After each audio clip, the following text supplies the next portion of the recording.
Hey there, this is Christina South, and I want to welcome you to episode number 1 of the weekly coding tip. This is the place for quick coding tips to help you become a better coder.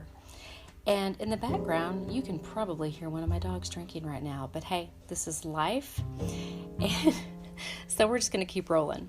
So today we are going to talk about signs and symptoms, these two definitions, because they are very important for coders to understand the difference between these two terms. So a symptom is subjective observation that's reported by the patient. So a patient comes into the ER and complains of abdominal pain and shortness of breath. Those would be things that could be considered symptoms. A sign, on the other hand, is objective evidence of disease observed by the examining physician. So an example of this would be is that the physician notices after examination that yes, the patient has shortness of breath, but that their abdominal pain is possibly due to ascites, which is simply fluid accumulation within the abdominal cavity.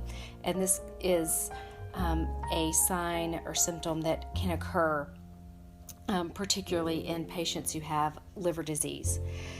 So understanding the difference of these is important because we don't code subjective observations.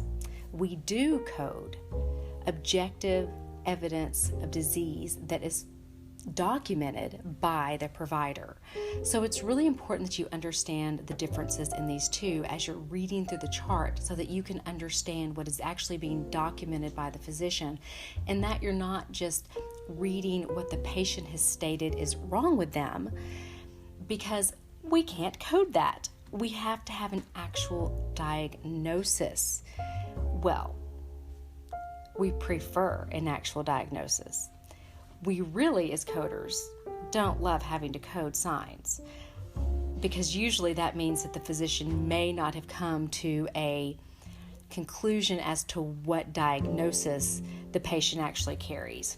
And honestly, this happens more often than we coders want to admit, and probably more often than physicians would like to admit that they were unable to diagnose their patient and that they're having to simply use signs on the case as the best case scenario, that's as objective as they can get with this patient during this particular inpatient stay or outpatient visit, wherever the patient may be.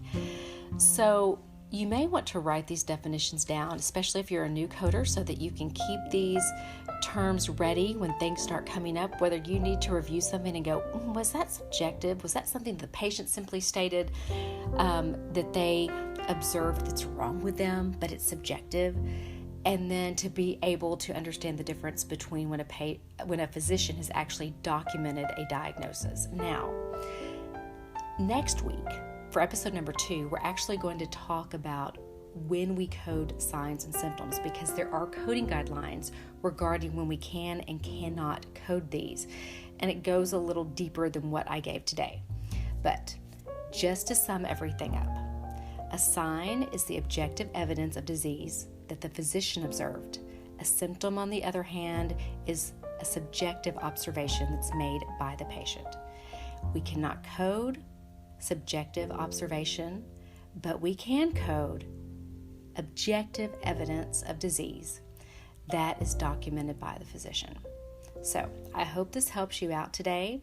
Have a great coding week, and I'll see you back here on Thursday for episode number 2.